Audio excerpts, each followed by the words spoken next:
تربیت ہوتی ہے۔ الحمدللہ اللہ تعالیٰ نے ہمیں رمضان المبارک عطا کیا ہے اور اس کے روزے فرض کیے ہیں، تو ارشاد فرمایا کہ یا ایھا الذین آمنوا کتب علیکم الصیام کما کتب علی الذین من قبلکم، اے ایمان والو تم پر روزے فرض کیے گئے ہیں جیسا کہ تم سے پہلے لوگوں پر فرض کیے گئے تھے، اور مقصد کیا ہے؟ لعلکم تتقون، تاکہ تم پرہیزگار ہو جاؤ، تمہیں تقوی نصیب ہو جائے۔ روزہ بہت بڑی تربیت کرتا ہے انسان کی۔ روزہ انسان کو مجاہدے کی تربیت دیتا ہے۔ انسان، مجاہدے کا مطلب ہوتا ہے مشقت کرنا اپنے نفس کے خلاف۔ تو رمضان المبارک میں آپ دیکھ لیں ہم بہت سارے کام اپنی طبیعت کے خلاف کرتے ہیں۔ تو رمضان اور روزہ یہ ہماری تربیت کرتا ہے۔ کہاں لوگ اٹھتے ہیں سحری کے وقت؟ کہاں وہ وقت ہوتا ہے جاگنے کا، بیدار ہونے کا؟ اور آج جس معاشرے میں ہم ہیں، اس معاشرے میں تو وہی ٹائم اللہ ماشاء اللہ لوگوں کے سونے کا تھا، معاذ اللہ۔ لیکن حکم دیا، ارشاد فرمایا کہ تمہیں سحری کو اٹھ کے کھانا کھانا ہے۔ وہ کریم ہے نا، بے نیاز ہے، چاہتا تو یہ حکم فجر کے فوراً بعد بھی رکھا جا سکتا تھا۔ فجر کا وقت طلوع ہونے سے پہلے تمہیں سحری کھانی ہے، یہ خلاف طبیعت ہے۔ اور ظاہر ہے جس کو کھانا ہے اسے کچھ وقت پہلے اٹھنا ہے، اس کی تیاری بھی تو کرنی ہے، پہلے بنانا ہے تو ہی کھانا ہے۔ تو انسان پر اگرچہ یہ مشکل تھا، لیکن اس سے کہا گیا کہ اس مشقت کو برداشت کر، لعلکم تتقون، تاکہ تم پرہیزگار ہو جاؤ۔ روزہ جس مشقت سے ہمیں گزارتا ہے، ہمیں پرہیزگاری نصیب ہوتی ہے۔ اور آپ دیکھیے کہ روزہ بہت بڑا مراقبہ ہے۔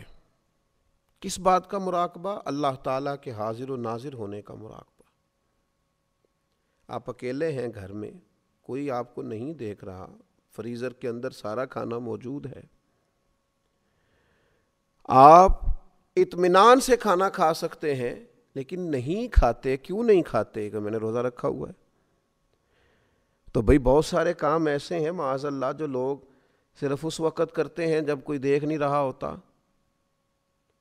اللہ تعالی ہم سب کو معاف فرمائے، درگزر فرمائے، پردہ پوشی فرمائے۔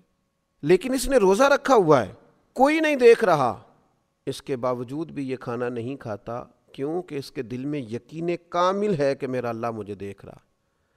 تو روزہ یہ تربیت کرتا ہے، مجاہدہ کراتا ہے کہ اللہ مجھے دیکھ رہا ہے۔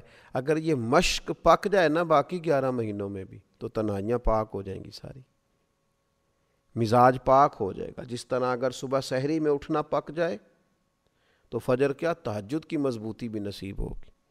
یہ ایک مشقت اور ایک تربیت روزے نے ہماری کی۔ اور میں آپ سے عرض کروں، کبھی اس نظریے کو پکا کے دیکھیں۔ حضرت جنید بغدادی رحمۃ اللہ علیہ فرماتے ہیں، مجھے میرے شیخ نے کہا تھا کہ بیٹا اس ذہن کو اچھی طرح پکا لو کہ میرا اللہ میرے ساتھ ہے اور میرا اللہ مجھے دیکھ رہا، اس کو پختہ کر۔ پھر تو یوں ہے کہ انسان کا سارا وقت ہی معیاری اور قیمتی ہو جائے گا، پھر تو وہ مسجع مکفّع شگفتہ زندگی گزارنے لگے گا۔ تو روزہ عملاً اس کی مشقت کراتا ہے۔ پھر آپ دیکھیے کہ انسان جب بھوکا رہتا ہے نا تو اس کو روحانیت نصیب ہوتی ہے۔ نبی پاک علیہ الصلوۃ والسلام نے بہت پیٹ بھر کے کھانا کھانے کو پسند ہی نہیں فرمایا۔ اللہ کے حبیب صلی اللہ تعالیٰ علیہ وسلم فرماتے ہیں، کسی نے جو سب سے برا برتن بھرا ہے وہ پیٹ ہے۔ روزہ جو ہماری تربیت کرتا ہے، مشقت ہمیں روزے کی صورت میں جس مشقت سے گزرنا پڑتا ہے، وہ کس قدر انقلاب برپا کرتی ہے۔ ایک حدیث میں نبی پاک علیہ السلام نے فرمایا کہ شیطان آدمی کے اندر ایسے رواں دواں رہتا ہے جیسے خون، بس چاہیے کہ بھوک کے ذریعے شیطان کا رستہ روکا جائے۔ اب دیکھیں دوسرے مقام پر حضور علیہ السلام نے نوجوانوں سے بھی فرمایا کہ یا نکاح کرو یا روزے رکھو۔ یہ مشق روزے کی اگر کی جائے تو یہ نفسانیت کو کنٹرول کرتی۔ تو رمضان المبارک ہماری یہ تربیت کرتا ہے کہ کچھ تھوڑا اس کا خیال رکھا جائے۔ ضروری نہیں ہے کہ اگر آپ کی پہنچ میں بہت ساری حلال چیزیں ہیں تو آپ ساری کھاتے ہی جائیں اور صبح و شام آپ کھاتے ہی جائیں۔ اس سے بھی کئی دفعہ انسان کو بہت نقصان سے گزرنا پڑتا ہے۔ پھر روزہ ایک اور ہماری تربیت کرتا ہے، جب تک انسان بھوکا رہتا نہیں نا، اسے بھوکوں کا احساس نہیں ہوتا، غریب پروری نصیب نہیں ہوتی۔ محبت کو سمجھنا ہے تو نہ سے خود محبت کر، کنارے سے کبھی اندازہ طوفان نہیں ہوتا، بھوکا رہنے سے پتہ چلتا ہے کہ بھوک کی شدت کیا ہوتی ہے۔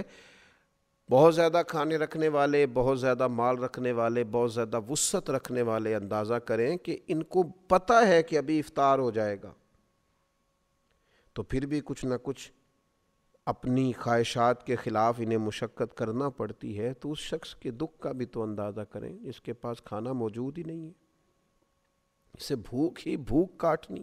تو یہ روزہ ہماری تربیت کرتا ہے۔ اور پھر جس طرح روزے میں ہم نے کھانے پینے سے رکنا ہے نا، اسی طرح گناہوں سے بھی رکنا ہے، اس لیے کہ روزہ حصول تقویٰ کے لیے ہے۔ اللہ کی رضا کے لیے اگر ہم رکے ہوئے ہیں کھانے سے، پینے سے، عمل زوجیت سے، تو اسی طریقے سے اللہ کی رضا کے لیے رکنا ہے حرام سے، جھوٹ سے، غیبت سے، بدی سے۔ نبی پاک صلی اللہ تعالیٰ علیہ وسلم نے فرمایا، جس آدمی نے جھوٹ بولنا اور جھوٹ پر عمل کرنا نہ چھوڑا تو اللہ تعالیٰ کو اس کے کھانے پینے چھوڑنے کی کوئی حاجت ہی نہیں ہے۔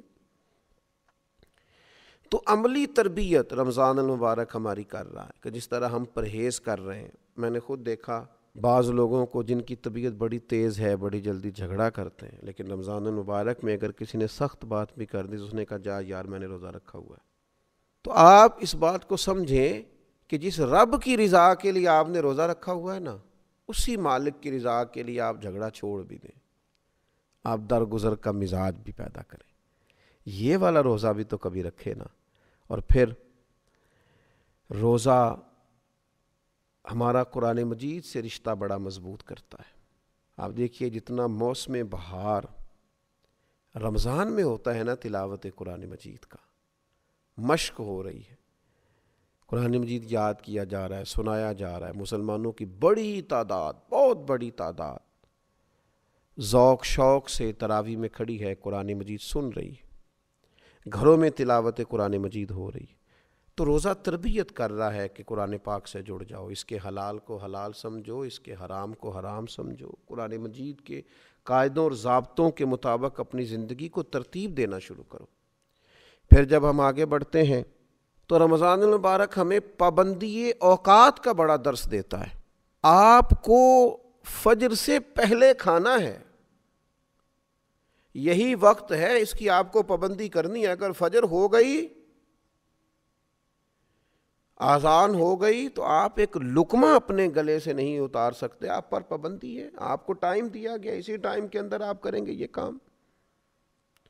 اور پھر افطار بھی آپ کو مغرب کی آذان سے کرنا ہے، وقت مغرب، آپ اس سے 5 منٹ پہلے افطار نہیں کر سکتے، اور بہت دیر کر دینا افطار میں وہ بھی مکروہ تحریمی ہے، یعنی وقت کے اندر آپ افطار کریں۔ تو رمضان المبارک وقت کی پابندی کا بڑا درس دیتا ہے۔ میں نے دیکھا ہے کہ لوگ دوڑ رہے ہوتے ہیں، جلدی اٹھ جاؤ افطاری کا ٹائم ہو گیا ہے، جلدی کریں، تیاری کریں، اہتمام کریں۔ شام کو بھی جو رش دکانوں پہ اور جو رش کھانے کی جگہوں پر افطار کے لیے ہوتا ہے، اس سے پہلے اور اس کے بعد وہ نہیں ہوتا۔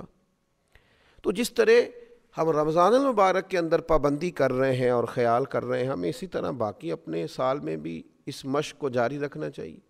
وقت پر نماز پڑھیں، اٹھ کر وقت پر اپنے سارے کام سر انجام دیں، دینی اجتماعات ہوں یا کوئی دیگر تقریبات ہوں، وقت پر شروع کریں، وقت پر اس کو ختم کریں۔